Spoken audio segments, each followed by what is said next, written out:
News में आपका इस्तेमाल है। मैं हूं आपका दोस्त मोहम्मद जावेद। हम रखिए खबरों पे नजर, आप रखिए खबरनामे। नादरीन, मकदम है। देखिए आज की अहम खबर।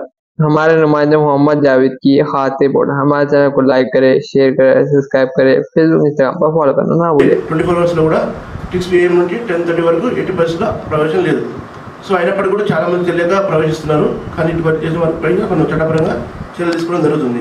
ముఖ్యంగా ఇట్లా నో ఎంట్రీలో డిస్ట్రిక్ట్ టైమింగ్స్లో మన నగరంలో కానీ మన సైబరాబాద్ రోడ్లపైకి ప్రవేశించినట్లయితే వాళ్ళకి ఫస్ట్ టైం అయితే వాళ్ళకు అపరాధ రుసుము పడుతుంది. రెండోసారి అయితే వాళ్ళు వెహికల్ సీజ్ చేసి ఆర్టీఐకి హ్యాండ్ ఓవర్ చేయడం జరుగుతుంది.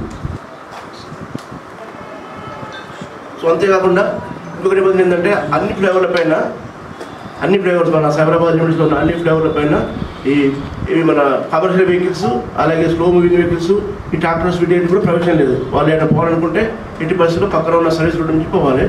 దానిపై ఎట్టి పరిస్థితుల్లో వాళ్ళు ఫ్లైఓవర్ ఇవ్వడానికి అనుమతి లేదు. అట్లా కమర్షియల్ వెహికల్స్ కానీ అలాగే హెవీ వెహికల్స్ కానీ ఫ్లైఓవర్స్ పైకి వస్తే కూడా వాళ్ళపైన చర్య తీసుకోవడం జరుగుతుంది. ఇది ఆల్రెడీ ఉంది నిబంధన, కానీ ఎవరు పాటించడం లేదు. సో మరొకసారి గుర్తు చేద్దామని మనం చేయడం జరిగింది.